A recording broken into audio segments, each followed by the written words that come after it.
Hello everyone, welcome to my channel. Today I am going to discuss the topic plant parts and animal products as food of the chapter food where does it come from. Alright, तो आज मैं आपके बीच में कौन सा topic discuss करने जा रही हूँ plant parts and animal products as food.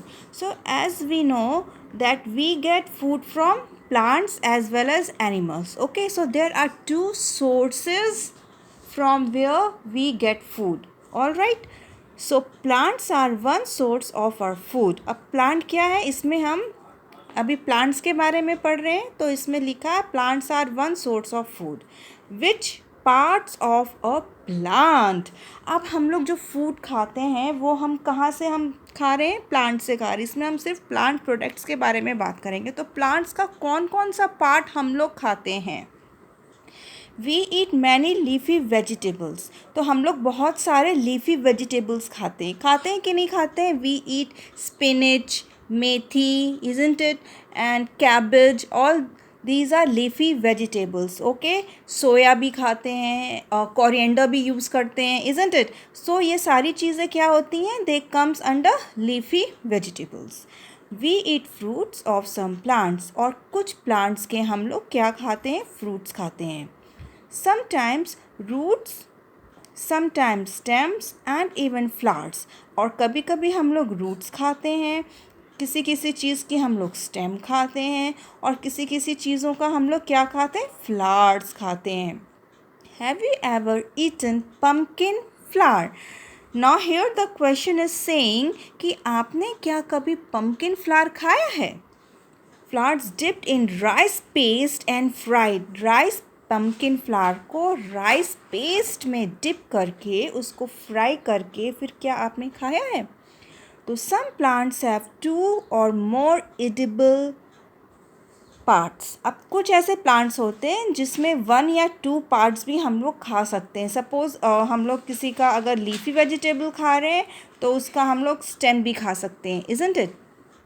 Seeds of mustard plants give us oil and the leaves are used as vegetable. अब इसमें किसका एग्जाम्पल दिया, मस्टर्ड प्लांट का. अब मस्टर्ड प्लांट का जो सीड होता है वो क्या यूज़ होता है, ऑयल बनाने के यूज़ होता है. और मस्टर्ड प्लांट की जो लीफ होती है वो किसके यूज़ होती है, वेजिटेबल बना के खाने के यूज़ होती है, isn't it. तो can you think of the different parts of a banana plant that are used as food. अब वैसे ही बोला है कि बनाना प्लांट के भी डिफरेंट डिफरेंट पार्ट्स जो होते हैं वो खाया जाता है. Think of more examples where 2 or more parts of a single plant are used as food. अब इसमें क्वेश्चन एक पूछा है कि ऐसे प्लांट सोचिए जिसमें कि 2 या मोर उसके पार्ट्स खाए जाते हैं, ओनली 1 सिंगल प्लांट के. So here is one table given plant parts as food. So food item with plant as the major source. अब इसमें फूड आइटम में क्या दिया, ब्रिंजल करी. अब क्या बना है, मम्मा ने कौन सा फूड बनाया है, आपके खाने के लिए ब्रिंजल करी बनाई है. ठीक है. अब ब्रिंजल करी में कौन कौन से इंग्रेडिएंट्स यूज़ होते हैं, हम लोग ने फर्स्ट ये डिस्कस किया था फर्स्ट वीडियो में इसका. ब्रिंजल में एक तो ब्रिंजल हो गया, chilli as spice, oil use होता है from groundnut, mustard, soybean and other plant. ठीक है. इसमें आप चाहें तो और भी चीज़ें लिख सकते हैं ब्रिंजल करी बनाने में और क्या क्या चीज़ें यूज़ होती हैं. ठीक है. अब क्या है, plant part which give us the ingredient. अब इंग्रेडिएंट इसमें अलग अलग कर दिया गया है, और कौन सा इंग्रेडिएंट हमें किस पार्ट से मिला है, प्लांट के किस पार्ट से हमको मिला है वो इसमें दे रखा है. Like brinjal. ब्रिंजल क्या होता है, ये फ्रूट होता है. ओके. ब्रिंजल क्या होता है, ये फ्रूट होता है हमारा. चिली एंड स्पाइस, ये भी इसको भी हम फ्रूट बोलते हैं. All right. और ऑयल फ्रॉम ग्राउंडनट, ये क्या है, सीड होता है, या मस्टर्ड का होता है, मस्टर्ड सीड होता है, या ग्राउंडनट सीड होता है. All right. तो ये जो हमारा पार्ट हो गया ये क्या होता है, ये सीड होता है. सिमिलरली आप इसमें और भी वेजिटेबल लिख सकते हैं, उसका नाम लिख सकते हैं कि आपकी आज आप देखिए आपकी मम्मा ने आज क्या बनाया है, और उस डिश का यहाँ पे नाम लिखिए, और उस डिश में क्या क्या चीज़ें यूज़ हुई हैं उसका नाम लिखिए, और वो चीज़ें आपको कहाँ कहाँ से मिली है, किस किस प्लांट, वो चीज़ जो है वो आपके प्लांट का कौन सा पार्ट है, उसके यहाँ पे नेम लिखिए। ठीक है, now come on to the next page. अब इसमें एक पिक्चर दी हुई है, इसमें do not try to taste unknown plants around you to see if they are edible, some plants could be poisonous. अब बहुत बार क्या होता है, बच्चे लोग क्या करते हैं कि उनको कुछ ऐसी चीज़ें दिख जाती हैं खाने लायक, तो उनको लगता है कि वाह ये तो बहुत टेम्पटिंग है, क्यों ना इसको हम खा लें। बट ऐसा नहीं करना चाहिए, क्योंकि आपको नहीं पता, देखने में तो वो चीज़ आपको टेम्पटिंग लग रही है, लेकिन खाने में क्या पता वो पॉइजनस हो, इज़न्ट इट। आपको लग रहा है कि इस प्लांट में बहुत अच्छा फ्रूट है, क्यों ना इसको हम तोड़ के खा लें, लेकिन आपको नहीं मालूम है कि वो फ्रूट क्या है। यू डोंट नो, आपको उस चीज़ की नॉलेज नहीं है वो है क्या चीज़। तो ऐसी चीज़ जिसके बारे में आप नहीं जानते हैं, तो उसको कभी भी भूल के भी टेस्ट करने की ज़रूरत नहीं है। अगर कोई आपको बोलता भी है कि इसको टेस्ट करके देखते हैं इसका ये क्या चीज़ है, तो कभी भी भूल के भी ऐसी चीज़ को टेस्ट नहीं करना है जिसके बारे में आपको नहीं पता है। All right, now activity 4। From all the food items you have listed in table 1.3, choose those items whose ingredients are obtained from plants। अब इसमें क्या लिखा है कि 1.3 की जो टेबल अभी जो हमने डिस्कस किया था, उसमें क्या क्या आइटम्स हैं, क्या क्या इंग्रेडिएंट्स यूज़ हुए हैं प्लांट से, उसको आप देखिए। Which part of a plant, कौन कौन प्लांट के किस किस पार्ट का वो आइटम, वो इंग्रेडिएंट यूज़ हुआ है। Identify these and list the food items and plant parts as shown in table 1.4। और एक टेबल है 1.4, उसमें आपको वो सारे फूड आइटम्स और प्लांट पार्ट शो करने हैं। ये टेबल 1.4 इस टेबल को कंप्लीट करने के लिए कहा गया है। ओके, नाउ नेक्स्ट है activity 5। So take some dry seeds of moong और चना। अब इसमें क्या बोल रहा है, ड्राई सीड्स आपको मूंग की या चना दाल की लेनी है। यू ऑल नो मूंग क्या होता है, यू ऑल नो चना क्या होता है। ठीक है, अगर आपको नहीं पता है तो आप अपनी मम्मा से पूछ सकते हैं कि मम्मा हमें थोड़ा सा मूंग दाल दे दीजिए या थोड़ा सा चना दाल दे दीजिए। Okay, Put a small quantity of seeds in a container filled with water and leave this aside for a day। अब आप क्या करेंगे, उस मूंग दाल को या चना दाल को एक बोल में लेंगे और उसमें आप वाटर डाल के रख दीजिएगा फॉर अ डे, पूरे दिन के लिए। Next day drain the water completely and leave the seeds in the vessel. और नेक्स्ट डे आपको क्या करना, उसका जो वाटर है वो आपको पूरा ड्रेन कर देना है, और जो सीड है जिसको आपने सोक किया था वाटर में, उसको आप किसी दूसरे वेसल में निकाल लेंगे। Wrap them with a piece of wet cloth and set aside. और उस सीड को जो आपने सोक किया था, फिर उसको ड्रेन किया था पूरा वाटर उसका, उस सीड को आप क्या करेंगे, एक वेट क्लॉथ में, कॉटन का एक वेट क्लॉथ में आप उसको रैप कर दीजिएगा। ओके, क्लॉथ वेट होना चाहिए, ड्राई नहीं होना चाहिए। All right, the following day do you observe any changes in the seed.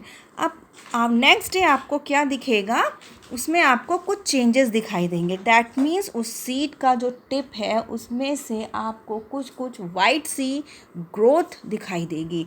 अगर नेक्स्ट डे नहीं दिखती है तो leave it, but be careful, आपका जो क्लॉथ है वो वेट रहना चाहिए। फिर इसको 1 मोर डे के लिए आप वैसे छोड़ सकते हैं। ठीक है, और फिर आप देखिए उसमें आपको वाइट सी ग्रोथ एक दिखाई देगी।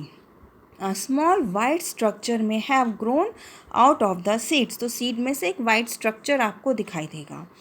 If so the seeds have sprouted. तो ऐसे सीड्स को हम क्या बोलते हैं, स्प्राउटेड सीड्स। कौन से सीड्स को, जिस सीड में हमें ऐसा वाइट स्ट्रक्चर दिखाई देता है, ऐसे सीड्स को हम बोलते हैं sprouted seeds. If not, wash the seeds in water, drain the water and leave them aside for another day। जो मैंने आपसे पहले बोला था कि सेम थिंग आप फिर नेक्स्ट डे के लिए वही चीज़ कर लीजिएगा, उसमें कपड़े को वेट करके, और नेक्स्ट डे के लिए आप उसको रख दीजिएगा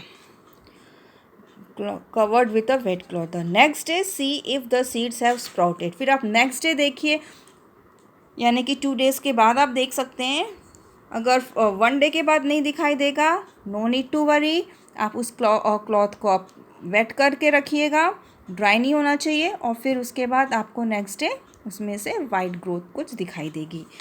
ये जो पहले एक्सपेरिमेंट था वो मूंग दाल का था, और ये जो है चना के दाल में आप देख सकते हैं वाइट ग्रोथ, और यही जो वाइट ग्रोथ होती है इसी को हम बोलते हैं स्प्राउटेड, यानी कि सीड हमारा स्प्राउटेड हो गया है। After washing this sprouted seeds you can eat them, they can also be boiled, add some spices and get a tasty snack to eat. अब इस स्प्राउटेड सीड को हम लोग खा सकते हैं, ठीक है। ये स्प्राउटेड सीड जो होता है वो बहुत ही हेल्दी होता है हमारे हेल्थ के लिए, ओके। और चाहे तो इस सीड को हम बॉईल करके इसमें थोड़ा सा स्पाइसेस डाल के इसको टेस्टी भी बना सकते हैं, और फिर हम इसको स्नैक्स में खा सकते हैं। Do you know where honey comes from और हाउ इट इज़ प्रोड्यूस्ड। अब नेक्स्ट क्या पूछा है कि हनी कहाँ से आता है।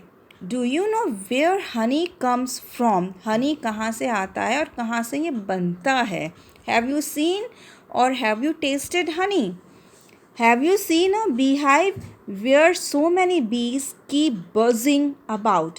अब now here the question is saying कि आपने क्या कहीं पे बी हाइव देखा है, और अगर आपने बी हाइव देखा है तो उसमें आप क्या देखेंगे, बहुत सारी जो हनी बीज होती हैं वो उसके आसपास मंडराती रहती हैं, और कुछ जो होती हैं उसी में बैठी रहती हैं, ठीक है।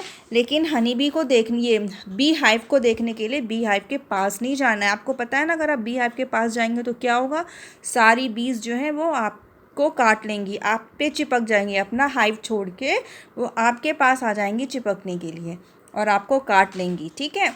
तो बी हाइव के पास नहीं जाना है, आप दूर से ही उसको देख सकते हैं, और उस बी हाइव में कोई भी चीज़ थ्रो करने की ज़रूरत नहीं है कि आप सोचें कि चलो हम इस बी हाइव में हम स्टोन एक फेंक करके देखते हैं कि बीज उड़ती हैं कि नहीं उड़ती हैं। तो ऐसा काम कभी मत करिएगा, क्योंकि बीज उड़ तो जाएंगी लेकिन फिर वो आपके पास आ जाएंगी और आपको काट लेंगी, और आपके बहुत सारा आपकी बॉडी में क्या होगा, दाने निकल आएंगे, जो कि बहुत ही पेनफुल होता है, ठीक है। तो कभी भी ऐसा काम नहीं करेंगे कि बी हाइव में कुछ लेके फेंक दिया, कुछ नहीं ऐसा करना है, दूर से ही वॉच करना है अगर आपने कहीं पे दिख रही है तो। बीज collect nectar from flowers. Nectar क्या होता है, एक स्वीट जूस होता है। तो बीज जो होती हैं फ्लावर से नेक्टर कलेक्ट करती हैं। Flowers convert it into honey and store it in their hive. अब जो है, अब जब बीज जो होती हैं फ्लावर्स ये फ्लावर से नेक्टर लेती हैं और क्या करती हैं, वो उनके स्टमक में इनका जो ये नेक्टर होता है वो हनी में कन्वर्ट हो जाता है, ठीक है। जो बी हनी भी होती हैं, ये जब नेक्टर वो सक करेंगी फ्लावर से, तो स्टमक में कुछ दिनों में क्या होता है, उनके स्टमक में जो नेक्टर हुआ वो हनी में कन्वर्ट हो जाता है, और फिर इस हनी को बीज जो है निकाल के अपने हाइव में जो है वो डाल देती हैं, ठीक है। और फिर क्या करती हैं, उनकी बॉडी से, बी की बॉडी से वैक्स निकलता है, फिर उससे वो बी हाइव को सील कर देती हैं and store it in their hive. Hive में हनी को स्टोर करके फिर वैक्स से वो सील कर देती हैं। फ्लावर्स एंड देयर नेक्टर में be available only for a part of the year. अब हमको जो है ये नेक्टर जो मिलता है, फ्लावर्स एंड देयर नेक्टर में be available only for a part of the year. तो ये जो है हर साल इन लोग क्या करती हैं, इनका यही काम ही होता है, फ्लावर से वो नेक्टर लेकर के आती हैं फ्लावर से, और फिर जो है उसमें अपना डाल देती हैं। So bee store this nectar for their use all through the year. अब जब वो नेक्टर जब वो उसमें स्टोर कर देती हैं बी हाइव में in the form of honey, जो वो बी हाइव में स्टोर कर देती हैं, तो वो पूरे साल उसको यूज़ कर सकती हैं हनी को। When we find such a beehive, we collect the food stored by the bees as honey. अब हम लोग क्या करते हैं, बी हाइव को निकाल लेते हैं, और बी हाइव में क्या होता है, उनका फूड स्टोर होता है in the form of honey. तो इस हनी को हम लोग क्या करते हैं, निकाल लेते हैं और फिर इसको मार्केट में सेल कर देते हैं। So guys, that's all for today.